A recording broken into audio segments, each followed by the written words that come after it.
hello. We are Void Monuments from Russia.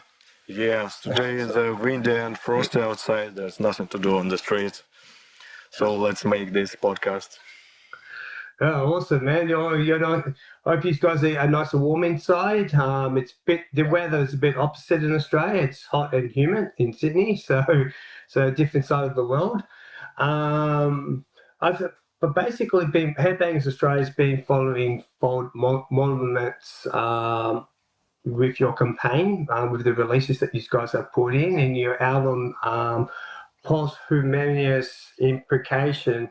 It was just released not that long ago. So, are you happy with the reaction from the people in the metal scene, basically in Russia? And absolutely, we receive a lot of reviews, and a lot of feedback from the people all around the world, and from Russia, and from USA, from Europe, from every corner of the world where people likes death metal. Yeah. So we're really satisfied with the promotion from Blood Harvest, and everything works well for our album. I think that people understood our vision correct, because many people says that it sounds like 19th death metal, old school wave, and that's what we wanted to do. That's what our goal, and that's why we met together and start to make music. It's our say hello to those old school death metal days. Yeah, it's like a homage for old US death metal bands, especially, like Old Incantation, early D-Side, Morbid Angel, all this stuff. So we're really inspired with this, golden years of death metal. Yeah, because it's always a good. That's probably one of the best eras in the death metal, the 90s, the old school death metal sound. And you guys have been founded in 2020, and as you guys basically probably said in the bio that the true sound was sculpted in 2024. Yeah. What changed during that period that finally defined your wicked old school death metal direction? So where was the turning point when you guys went from 2020 to 24? Said, we probably want to go in that direction. Yeah, in 20 it was totally different lineup, and I was the guy who made the band, and at that time I wanted to make more simpler stuff, maybe like a Blasphemy or Archgod, so it's more raw and primitive at that time. But later I decided that I want to make more technical death metal stuff, and all the guys just couldn't play this, so I just decided to find new members, and I met guys that are playing right now in the band, and we started to forge this this kind of more interesting death metal. But don't get me wrong, I'm a huge fan of Blasphemy and Argot. I respect those bands, and but we just decided that we want to make something more technical, more fast, And then came the guys and supported me with all this stuff, and we started to rehearse and to play gigs, and we recorded one demo, and after that we decided that we are ready to record the full-length album. So that's the story of this. Oh, cool! Yeah. Remember, he has his own story how he became to this band. So yeah, with Paul we were friends much earlier than I asked him to join the band. So yes. Yeah, one day he came to me, and I was not playing in a band for a year, so I was very busy on the work. We were making a studio. I'm a videographer, and here is the studio where we're sitting and where I work. So, and at the end of 2024, he came to me. We were talking some things. Doesn't matter. And Then he realized and maybe remembered that I'm a guitar player and showed me some demos on his mobile phone. It was a raw and crushing sound, very bad recording as I remember, but when I heard that, I said, finally it happened. Yeah, I actually really... still remember the day when I came to your apartment, and Paul just said that he don't play right now in any band, but before he was playing in black metal, in local black metal bands of Saint Petersburg. And I remember that he was a nice guitar player, so I just said, man, maybe you will join us. And he said, why not? And we started to rehearse. So, yes. That's a pretty cool story how Paul joined the band, because I remember from my experience when I was joined when I got into a band for my first time when I started. It's the moment, it's like when you get asked or when you find the right member to join a band, it's that reaction that the feeling, you get that sense of feeling, like, yes, this is it, the moment, this is the moment. So Paul, probably just to expand on the early days when you joined the band, when Slat approached you, and did you actually get that feeling when you kind of said that, yes, like, because you did have other bands and you were doing other projects, so did you actually kind of get that feeling? Did you get invested straight away, or did it take you time for you to put your own identity to the sound of Void Monuments? Yeah, it really matters, for us to have a nice, atmosphere inside of the band between the old band members. So we are all friends and we share the same taste in music. So it's like the family, and we all really love the same kind of stuff to listen. So, and we go to the same gigs in Saint Petersburg. So we have a lot of interests, that are. We share a lot of interests. So. Yeah, so Kirill offer was in the right place and in the right time. Yeah. Where I just mind that I want to play in a band, and here appears Kirill with his offer, and it was that I wanted to do and needed to do, the powerful energy music. And also a very cool story with our drummer, how he joined the band. Because before in 2020 I had a different guy on the drums, and with our actual drummer we just met on the local party, and he had a cap with logo of Creator. So we just started to talk, and later we became also friends. And at that time, I already stopped to work on Void Monuments, on old stuff, and I hadn't a new lineup at all. So I just he told me that he wants to play some covers on songs of Emperor, and I said, yeah, that's a cool idea. But maybe I have a lot of material, my own material. Maybe let's try to play this.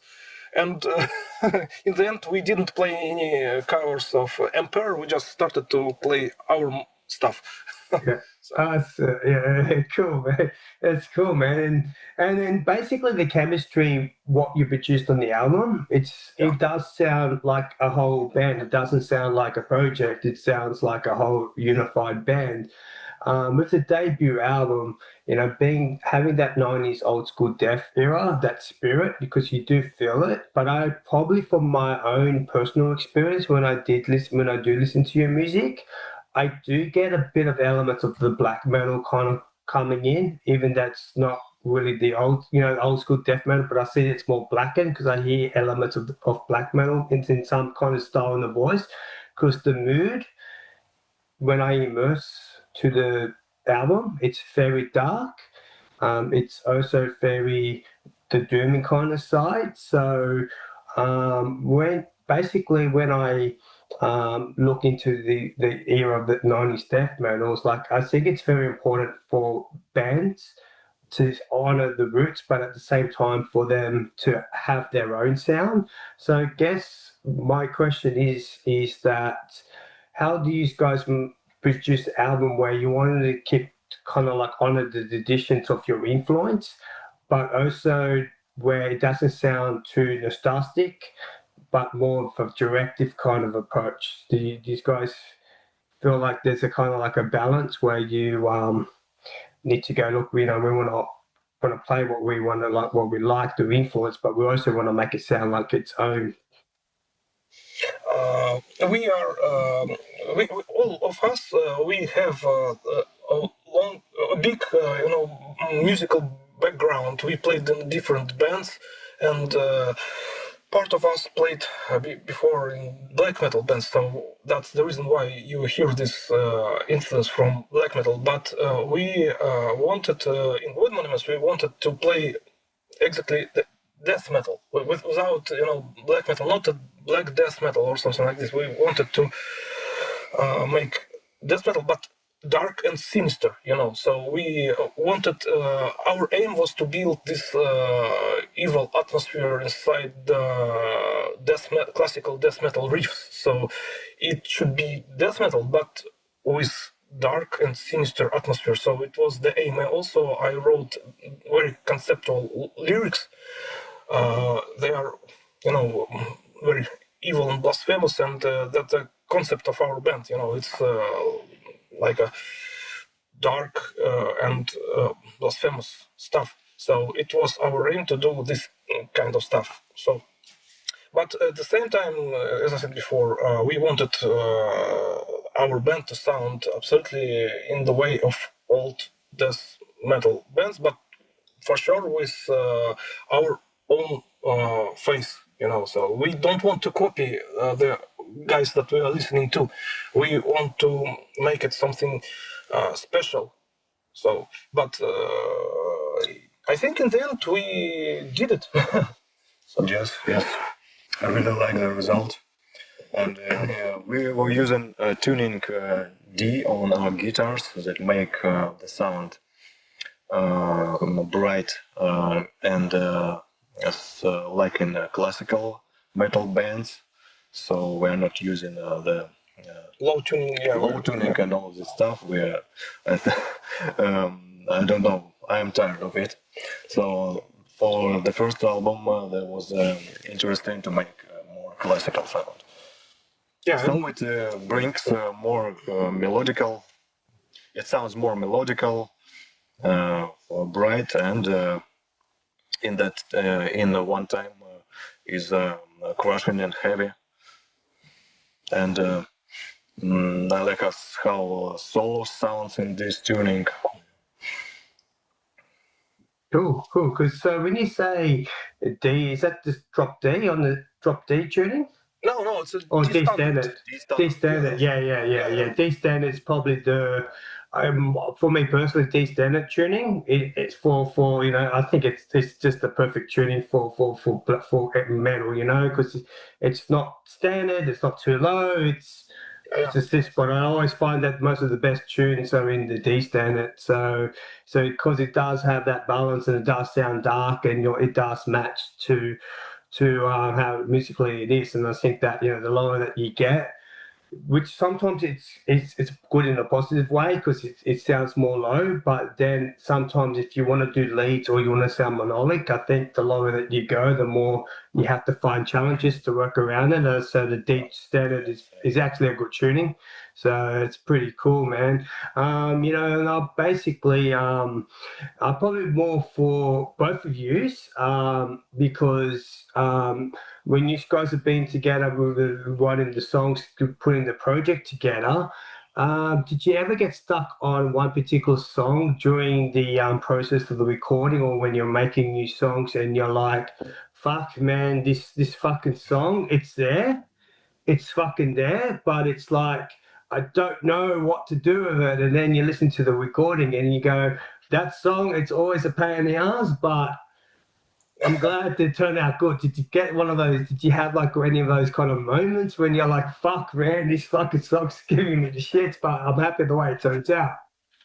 Yeah, actually, I think that we don't have this kind of songs that were like a pain in the ass, but I've took some old riffs from 2020, from the early Void Monuments, and just, changed it and put in the new songs. So it's our album, it's like a mix of new ideas with some old stuff I did a few years ago.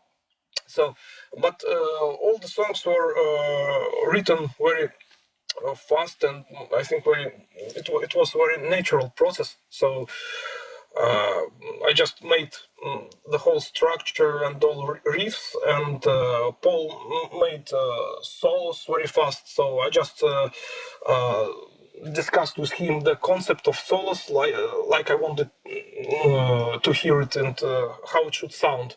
So, and he made his job in the best way. So when I came to the band, the my how to say, my task was to came to the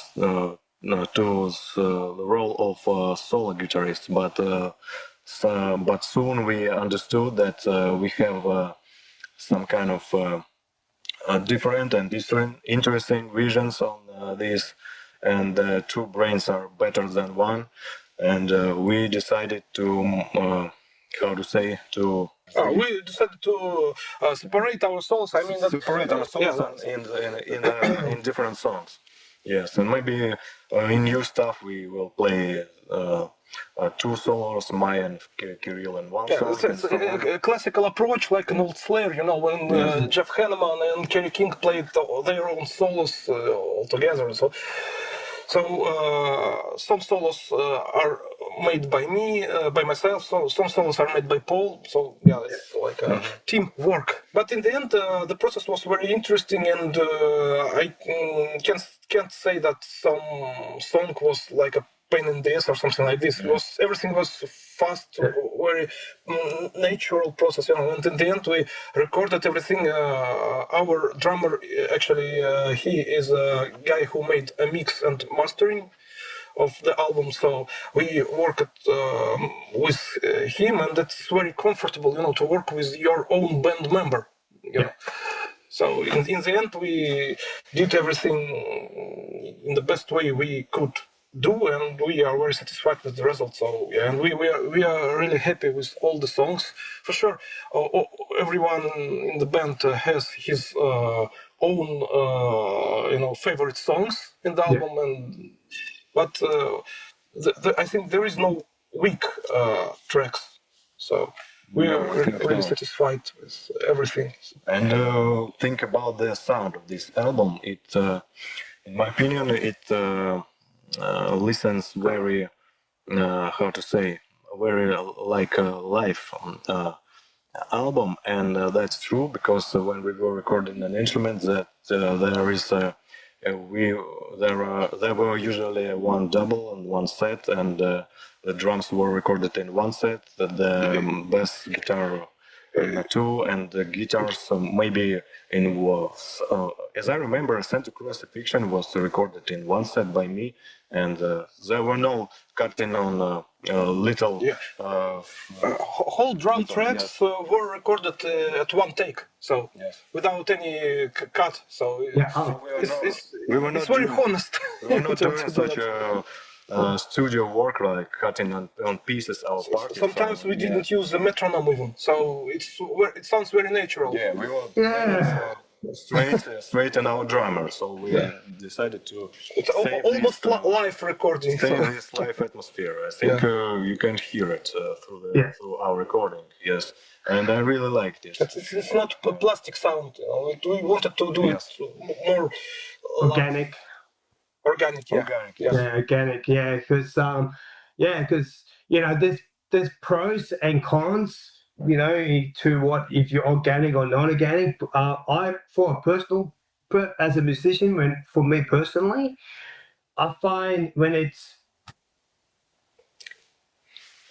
sounds like it's robotic, and for something like if you're playing death metal, works probably well with the technical death metal because it kind of gives that precision. But for a sound that you're going, or bands like yourself, where you're playing honoring old school, thrash metal, it's back, in the old days, it's organic because it comes alive, because it's all about working as a team in the band, because that's how you guys go in time. If one goes back, then it comes back again. That's why it's organic, because it's real, it's human feel. So so with the tag, it's always important to have the organic factor, and so I think that it's very important that the decision as well, because I think that people don't. Oh, excuse me.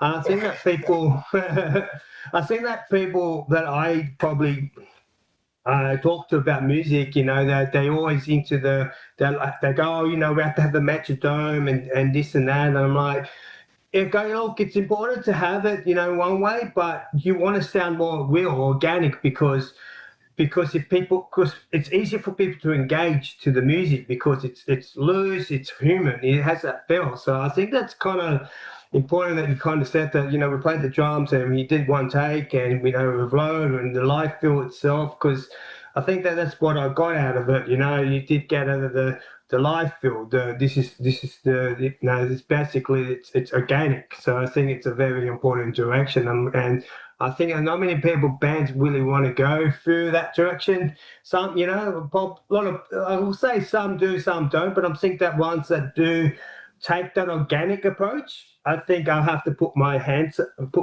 and say, well done, because that's actually, it's probably more harder to do than going on on a metrodome, because I think it's more challenging when you go organic, because it's got to feel real and it's going to feel right, because you just don't know until it's real, if you know what I mean.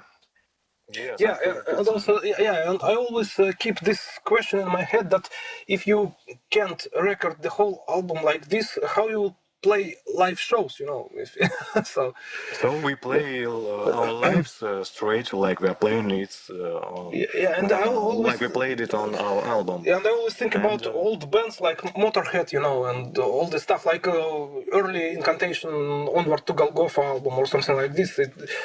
Times where when bands were recording their albums on tape, and it don't sound artificial, I think. Yes, it's organic in nature. Yeah, and give us a sense of where you guys from Saint Petersburg, the scene, the underground, the metal scene in Saint Petersburg, you guys got any shows coming? You guys, what do you really love about playing shows, and if you got any shows coming up? I really like to share this aggression of death metal riffs with the crowd. It's you always you give your energy to the people, but at the same time you receive the energy from the crowd. So it's priceless. It's these moments are like a ritual, because you charge the people, and they charge you like a battery, so it gives very strong emotions. So I think that it inspires a lot to move forward. So yeah, I think that the real metal gig is like a ritual. So yeah, of course, some shamanism. Yeah, so like on spiritual level. Shamanism, yes. Yeah. Definitely. And for sure, we love to share stage with our friends, because we always play only with the bands that are our friends, and play maybe in the same style, or maybe in a different style, but they share the same ideals with us, something like this. Because we are playing not only with death metal bands, we also played with local doom metal band like Grave Disgrace. Friends of our friends, and they play something like Electric Wizard or Old Black Sabbath, but I think that we look nice together on the stage, so we always try to find good bands to play with, not random stuff. So So we are friends with some other local bands. Well, like Bitter Loss, and like we our last show we played with Murder of Life. It's a Yes. really cool brutal death metal band from Saint Petersburg. They play something like a suffocation style, sometimes slamming brutal death, and we support each other. And I think it's really cool to have this kind of connection with other bands in the local scene.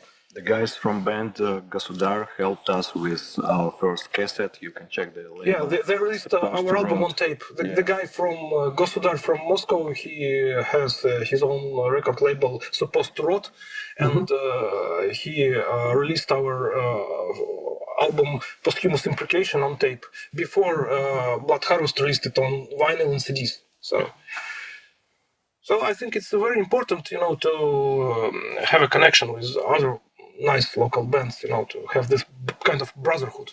Yeah. The brotherhood, the sisterhood, it's very important. We're in the part of town, Yeah.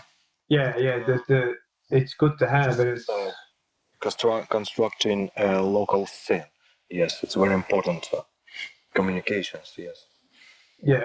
Yeah, because it is very important. It's good to have you, and also good for networking as well. Because if there's no networking, you want to get all the help and the shows. It's very important for the community. I think that every local scene, the community can sometimes be taken for granted but then people go have a step back and go, you know what? If we work together and we, focus on the music, focus what we love and our passion, we can make our scene very strong, very, bond, so everyone has a belonging in the scene. And I think that it's a lot of challenges along that, but I think that if we all focus on that mindset, we can make the scenes everywhere around the world, specifically our own local scene, a stronger scene. And I think that's kind of important. So it's good that you guys have a lot of camaraderie in St. Petersburg and have a lot of connections, because I can imagine, it's probably a smaller scene, probably, because being in the metal kind of size. Is St. Petersburg scene, is it kind of small? Is it kind of big? Just to get an idea of the size. Big scene, yeah. It's a big city with the big scene, so. Yeah. It's not a small city, but also I wanted to add that it's even the brotherhood outside of our country, because on our first album you can hear on one song a guest vocal of the guy from Finnish band Proscription. He also played in Mavet and in other different death metal bands. He's kind of old guy, originally from United States. He moved to Finland. And he also, it's my kind of old friend. When I was tattooing in Finland, I met him, and since that time we are some kind of friends. And he said, "Why not to record guest vocal on your album?" And he did it, and it sounds really cool. So it's brotherhood even all around the world, not only in Russia. Yeah, because that's awesome as well. Yeah, Terry Clark, Chris Butcher. That's cool, man. Because it's good that you've got connections outside of that as well, because they bring their own element, their own thing. Like not a musician, but it's also the networking as well, because it makes it feel like the world's not that small or anymore. Like big. I have to say, big is probably the one word, because it's just amazing how music travels these days. Like I want to think about maybe 10 years ago, it would be hard for us to have this conversation, from Australia to Russia, and we basically just basically bond on a music, on a review, just the review, all the press releases that we put out. So it's amazing how the music now travels so fast outside of your own country, and it's actually, I was really happy to hear your music and hear it, because we're also going to give you guys some recognition, because doing songs and promoting it's it's a lot of work, a lot of hard work, and you guys did get a song premiere. I think hopefully I got it right. What it was on No Clean Singing. I think one of your one of your singles. Yeah, what was correct. what was that track again? Was it the Blasphemy song? It was maybe Epitome of Fear, but I'm not sure because on different sources there were maybe different songs, but I think it was Epitome of Fear on No Clean Singing, if I'm correct, because maybe it was Epitome of Fear. Yeah. But we had a lot of support from from everyone and from No Clean Singing too. So we are happy with all this stuff. And we decided to, I think it was Epitome of Fear song, and we decided to put this song maybe because even in this song, Terry Clark recorded his guest vocals, so we wanted to share this song maybe because of this. So. Cool. Basically, before we wrap it up, is there a message that you want to say to anyone that's been following you for a long time, or anyone that you've just been connected to since you released the albums? Any personal message you both want to say to your listeners and to your followers? Well, the main message, I think that if you are a metalhead, you should support the underground, because big bands are well known to everyone, and they're famous, and they have everything, tours and releases and everything. But underground small bands, they always have a lack of attention.